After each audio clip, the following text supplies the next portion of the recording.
Hi, my name is Chance Sigler, and I'm going to be performing skill 44, which is traversing through manual open doors with cane, crutches, and walker.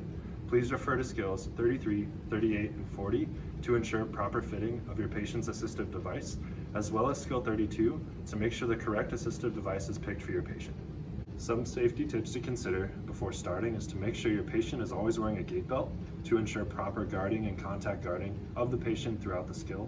You also want to consider that the patient is using their assistive device correctly as a doorstop, and you also want to make sure that your patient is opening the door wider than their width to ensure proper clearance.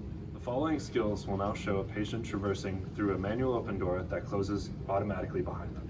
At the very end, I will show proper guarding technique for all of the skills, as well as how to go through a door that doesn't automatically close behind them. Let's get started. Instruct the patient to approach the latch edge or handle side of the door. The patient should shift their weight toward the hand that will be staying on the walker and place the other unweighted hand on the door handle. Once the door is opened, they should place the walker in the doorway to block the closing of the door. The patient uses the two legs of the walker closest to the door as a doorstop as they progress through. The patient may need to manually pull the door further to allow further progression through the door. The patient will approach the door and shift their weight to the hand staying on the walker for stabilization. The unweighted hand will be placed on the door handle. With a swift pushing open of the door, all four legs of the walker will be placed in the doorway, with the front two legs acting as a doorstop for the closing door. The patient can then step into the walker once the front legs have taken the force of the door. Using the walker's legs as doorstops, proceed through the doorway, pushing the door open as needed to move the walker forward. Always wait until the walker has taken the contact of the door before progressing. Instruct the patient to approach the door on the latch edge or handle side, standing outside the arc of the door through which it will move. The patient will shift their weight to the hand closest to the door and use the hand farthest from the door to pull the handle. Once they pull the handle, the patient will quickly return the pulling hand to the crutch and progress through the door using the tip end of the crutch as a doorstop. Progression through the doorway using the tip end of the crutch as a doorstop, moving the crutch closer and closer to the hinge end of the door through progression. The patient faces the door and shifts their weight to the hand further from the door handle. Using the unweighted hand, they will push open the door. Following the pushing motion, the unweighted hand will return quickly back to the crutch, and the automatic closing door will be blocked by the tip end of the crutch closest to the hinge side. Continuing to use the tip of the crutch as a doorstop, the patient will progress through the doorway, pushing the door open with the crutch as needed.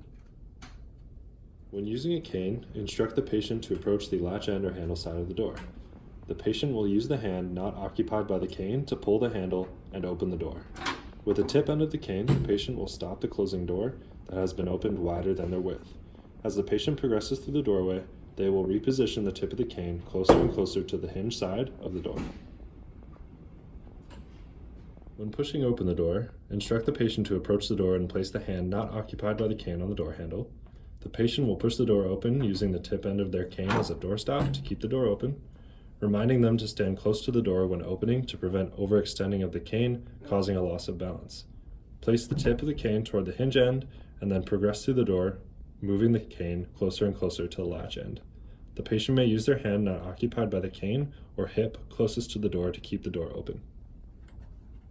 When maneuvering through manual push and pull open doors with the cane further from the door, the patient will use their hand that is not occupied by the cane to push or pull open the door. They will maintain the door open with this hand as they progress through the doorway. Next, I'm going to show how to properly guard a patient going through a door that doesn't automatically close on its own. So Justin is going to be using the rolling walker here, and what you want to make sure with your patient is that they're wearing their gait belt before you start. So Justin, are you ready to go through this door here? Yes. Perfect. So I'm going to guard him on his gait belt here, and we're going to approach the door on the latch end. So what I want you to do, Justin, is lean your weight to your right side and then reach for the door handle with your left. Go ahead and push open the door. Perfect. Once he's cleared the door, we can now progress through the door. Now that we have gotten through the door, Justin, I'm going to have you shift your weight to your left side, Okay. and then reach for the door with your right hand, and go ahead and close the door. Perfect.